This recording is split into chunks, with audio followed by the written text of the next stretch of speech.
நம்ம என்ன பார்க்க போறோம்னா பழைய துணியை புது துணியை மாற்ற போறோம்.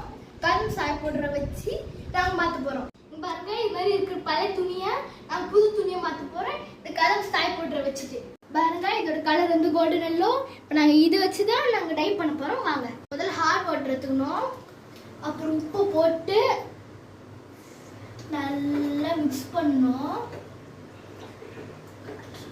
இந்த கோல்டன் எல்லோ கலர் பவுடரை இதுல போட்டு மிக்ஸ் பண்ண போறோம். நல்லா மிக்ஸ் பண்ண போறோம். பாருங்க, இப்போ நாங்க போட்டுட்டோம். நாங்க நல்லா மிக்ஸ் பண்ணிட்டு நாங்க துணியை போட போறோம்.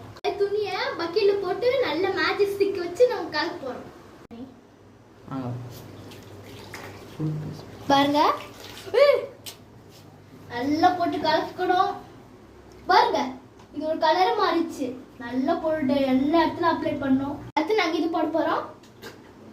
நல்லா மிக்ஸ் பண்ணிட்டு நம்ம 30 மினிட்ஸ் ஊற வச்சு நம்ம போயிடணும். காய்ஸ், இங்க பாருங்க, மொத்தம் 30 மினிட்ஸ் ஆயிடுச்சு.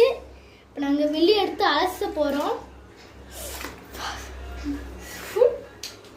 இது 3 தடவை அலசிட்டோம். இன்னொரு கலர் வந்து நீங்க பயப்படாதீங்க, இது நார்மல் தான், உங்க கைக்கு எதுவும் ஆகாது. பிஃபோர் ஒயிட் கலரா இருந்தது இந்த ரெண்டுமே, ஆஃப்டர் நாங்க கோல்டன் எல்லோ கலரா மாறிச்சு. பாருங்க, ரெண்டுமே 3 மாசம் கழிச்சு திருப்பி அதே மாதிரி ஆயிடும். நீங்க எவ்வளவு தடவை வேணாலும் அந்த பவுடர் போட்டு யூஸ் பண்ணிக்கலாம். பை கைஸ், மறக்காம லைக் பண்ணுங்க, ஷேர் பண்ணுங்க, சப்ஸ்கிரைப் பண்ணுங்க.